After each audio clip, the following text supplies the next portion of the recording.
Hi guys, स्वागत है आप लोगों का मेरे चैनल पे। मेरा नाम जानत है। अगर आप लौट के आ रहे हो, थैंक यू आपके लाइक, सब्सक्रिप्शंस, कमेंट्स के लिए, आपके डोनेशंस के लिए, आपके फुल ऑन सपोर्ट के लिए। अगर आप पहली बार आ रहे हो तो सब्सक्राइब ज़रूर से कर दीजिएगा गाइस। ये एक क्विक वीडियो है, ठीक है। मैं थोड़ा सा 2-3 दिन ब्रेक ले रही हूँ, ठीक है। और आज के लिए आप लोगों का कुछ डाउनलोड्स आए हैं, मैं उन लोगों का पहले आपको दे देती हूँ, ठीक है। सबसे पहले, अगर आपको बहुत कुछ खाने का मन कर रहा है, वो आपका फेवरेट खाना नहीं है, पर एकदम से अगर आपको क्रेविंग हो रही है, it's because of your ancestors, ठीक है। लायंस गेट हमारे एंसेस्टर वूंड्स को भी एक्टिवेट किया है, डीएनए एक्टिवेशंस हुए हैं यहाँ पे। देखो, हम ही हमारे एंसेस्टर्स है, हमारे पूर्वजों के जो डीएनए है वो हम कैरी कर रहे हैं, ठीक है। अगर गुजरने से पहले या जब वो ज़िंदा था, अगर वो कुछ खाना चाहते थे, ठीक है, पर नहीं खा पाए किसी वजह से, तो आपको अचानक से उनका वो आखिरी जो ख्वाहिश थी, कहीं ना कहीं आपको क्रेविंग होगी उस चीज़ की, ठीक है। जब आप खाओगे तो उन्हें तृप्ति मिलेगी, ठीक है ना। तो अगर आप वो खाने का मन कर रहा है कोई चीज़, प्लीज़ जा कर के खा लीजिए।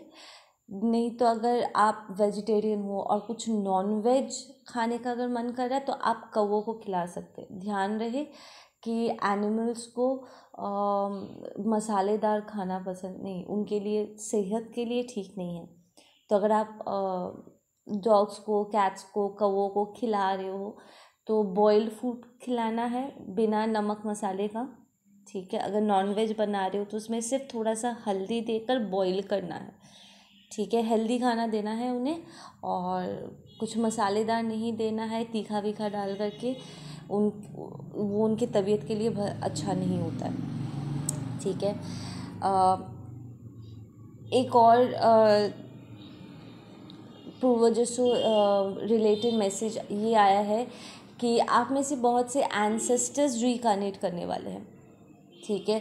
जो हमारे स्टार सीड इंडिगो बच्चे हैं, ठीक है, वो एक्चुअली हमारे पूर्वज के ही कुछ बच्चे हैं जो पहले सर्वाइव नहीं कर पाए थे, या फिर जिन्होंने अपनी लाइफ जी ज़रूर है बट उस वक्त वो उतना खुश नहीं थे, ठीक है ना। वो अपना जो साइकिल है, ठीक है, उनका एवोल्यूशन साइकिल जो है बहुत हद तक वो कंप्लीट कर चुके हैं, और इस टाइम पे वो दोबारा जन्म लेंगे ताकि वो आगे का अपना रास्ता जो है, जो भी उनका पर्पस था, वो उसे कंप्लीट कर सके, ठीक है ना। तो अगर आपके आसपास किसी बच्चे का जन्म होता है, या आपके घर में बच्चे का जन्म होता है, या फिर आप किसी बच्चे को जन्म देते हो स्पेसिफिकली, ठीक है, और आपको ऐसा महसूस होता है जैसे आप इन्हें पहले से जानते हो, तो हो सकता है ये आपके ग्रैंड पेरेंट्स ही हो, ग्रैंड पेरेंट्स की ग्रैंड पेरेंट्स की ग्रैंड पेरेंट्स हो जो लौट के आए, ठीक है। ऐसे रिकार्नेशन वाले सिचुएशंस यहाँ पर बहुत ज़्यादा मैसेजेस आ रहे हैं, ठीक है।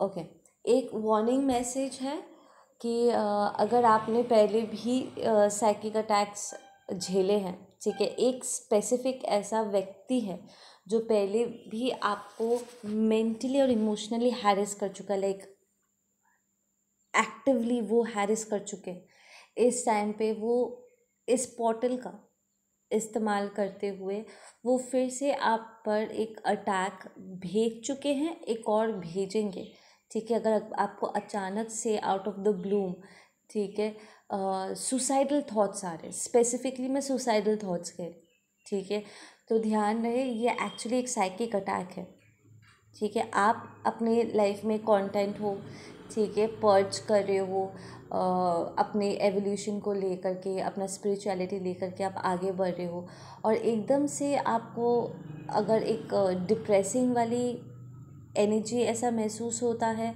और आपको एकदम से ऐसा लगता है जैसे आपको अपने आप को चोट पहुंचाना चाहिए या डिवाइन से डिस्कनेक्ट कर जाना चाहिए, और स्पेसिफिकली अगर आपको सुसाइडल थॉट्स आ रहे हैं, अपने आप को हर्ट करने के ऐसे विचार आ रहे हैं आपके दिमाग में, वो एक्चुअली एक साइकिक अटैक है, ठीक है। आपको इमीडिएटली अपने आप को और अपने घर को, जहाँ पर आप रह रहे हो, अपने प्राइवेट स्पेस को आपको क्लेंस करना होगा, ठीक है ना। ये धीमे पाँव पीछे से वार आ रहा है,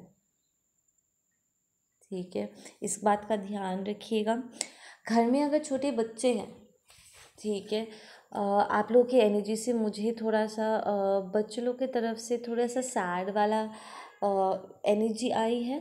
तो यहाँ पर शायद आपके बच्चे ठीक से आपसे कनेक्ट नहीं कर पा रहे हैं, ठीक है। एक एब्सेंस उन्हें फील हो रहा है, क्योंकि प्रॉब्ली आप डिटैचमेंट एक प्रैक्टिस कर रहे हो, ठीक है ना।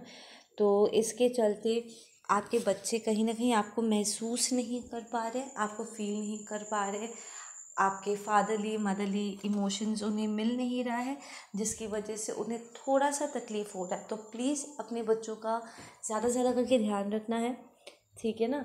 और मेक श्योर करना है कि आप कहीं उनसे डिस्कनेक्ट ना हो जाओ, और उनके तरफ आपके जो इमोशंस बहते हैं वो डिस्कनेक्ट ना हो, ठीक है ना, बिकॉज दे नीड यू, ठीक है। आपको उनका ध्यान रखना है।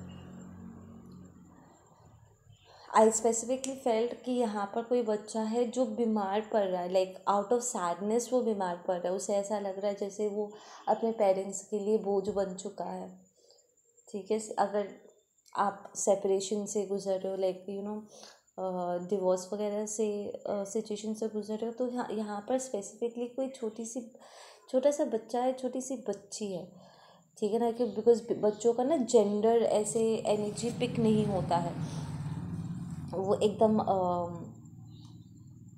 बच्चों लोग को मैं ऐसे ही उनकी एनर्जी पिक करती हूँ, बेबी लोग का ही मैं टैग करती हूँ, उनका कोई लड़का या लड़की बोल करके मैं टैग नहीं करती हूँ।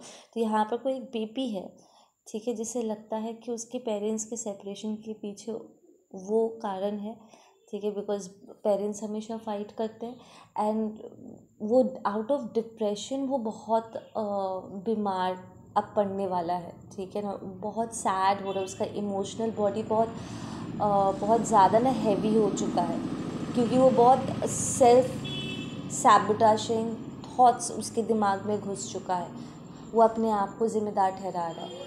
तो ये अगर आपका बेबी है, आप देख चुके हो कि आपका बच्चा बार बार करके अपने आप को ज़िम्मेदार ठहरा रहा है, उसे तकलीफ़ हो रही है, ठीक है, वो कुछ बोल नहीं रहा है। पहले बहुत हंसता मुस्कुराता फ़न करता था, बट अब कहीं ना कहीं चुप हो गया है, ठीक से, मतलब थोड़ा ऑकवर्ड बिहेव कर रहे हैं। आपको अगर पता है इस बारे में, प्लीज़ अपने बाबू लोग का ध्यान रखो, ठीक है, उनसे बात करो एंड लेट देम नो कि ये उनकी कोई गलती नहीं है, ये उनकी ज़िम्मेदारी है ही नहीं। अगर घर के बड़े अपने रिश्तों को नहीं संभाल सकते, अगर वो कार्मिक्स है, जो भी है, बच्चों को अपने आप को ज़िम्मेदार नहीं ठहराना है, because they are not responsible. How are they responsible अगर हम कार्मिक रिलेशनशिप्स हैं? वो तो हम अपने चॉइसेस से होते हैं, राइट, या अपने सिचुएशंस की वजह से होते हैं। यहाँ पर बच्चों की कोई गलती नहीं है, राइट। तो आपको उनके मन पे पड़ा ये जो बोझ है उसे रिलीज़ करने में आपको हेल्प करनी है। घर में अगर किसी के पेट्स है, यहाँ पर ये ट्रांजिशन के चलते थोड़ा सा उनके लिए भी हैवी हो चुका है, तो अपने एनिमल्स का ध्यान रखिएगा।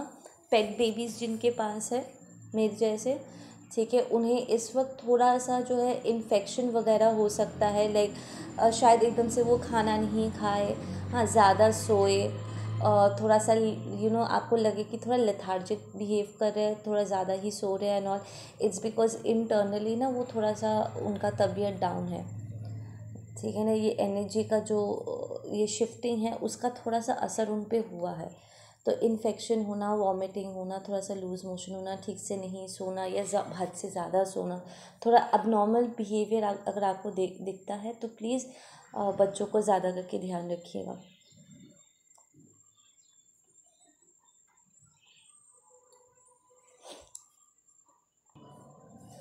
जिनके घर में बड़े बुज़ुर्ग हैं, ठीक है, सीनियर्स है घर में, उनके खाने पीने का ध्यान रखना है और उनके बॉडी पेन का थोड़ा सा ध्यान रखना है, बिकॉज ऑफ दिस ट्रांजिशन ना बॉडी पेन बहुत ज़्यादा हो रहा है।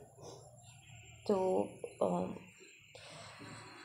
थोड़ा सा टेक केयर कीजिएगा घर के सीनियर्स का, एल्डरली जो है, ग्रैंड पेरेंट्स वगैरह है, उनका ज़्यादा से ज़्यादा करके ध्यान रखिएगा, ताकि you can be there for them. ठीक है, उनका पेन जितना रिलीव कर सको उतना अच्छा है। बाम वगैरह एंड ऑल जो भी मेडिकेशन है उनका थोड़ा सा एक्स्ट्रा ध्यान रखना है। I feel there was a little bit of, वहाँ पर थोड़ा एनर्जी, मुझे खिंचाव ऐसा महसूस हुआ था कि यहाँ पर थोड़ा सा ध्यान रखना होगा।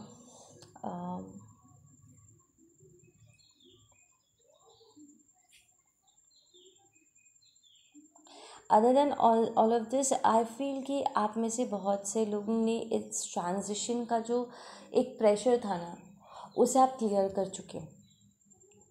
ठीक है ना, बिकॉज आई फेल्ट लाइट।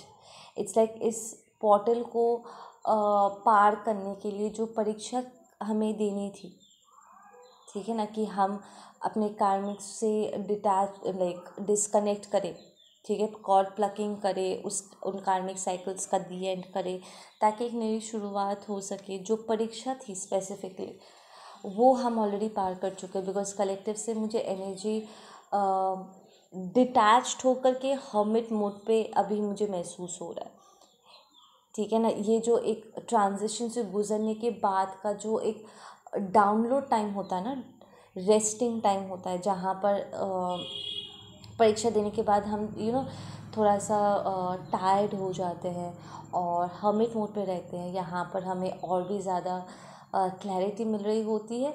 ये वो टाइम है पूरे कलेक्टिव के लिए, and I feel that detachment, ठीक है, फ्रॉम द कलेक्टिव, कि हाँ सब इस वक्त अंतर्मुखी होकर के है और अपने इंटरनल डिसबैलेंसेस को जो रिलीज़ करना था वो रिलीज़ हो चुके हैं, जो न्यू एनर्जी को एंटर करना था वो हो चुका है। अब ये स्टेबलाइज करने का टाइम है।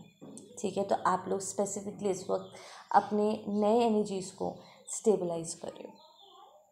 ठीक है, एंड अगले वीडियो पे मैं आप लोगों से बात करूँगी, दो चीज़ों के बारे में मैं बात करना चाहती थी, और वो सामने बैठ के ही मैं आप लोगों को बताऊंगी। एक है हाथों पे अगर फिंगर्स वगैरह में अगर चोट लगता है तो उसका स्पिरिचुअल मीनिंग क्या है।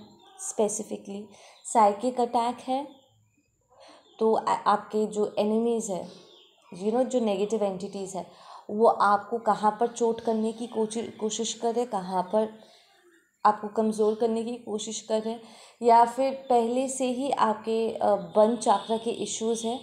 ठीक है, वो कैसे शो करेगा उसके बारे में मैं बात करूँगी, राइट हैंड लेफ्ट हैंड के बारे में। एंड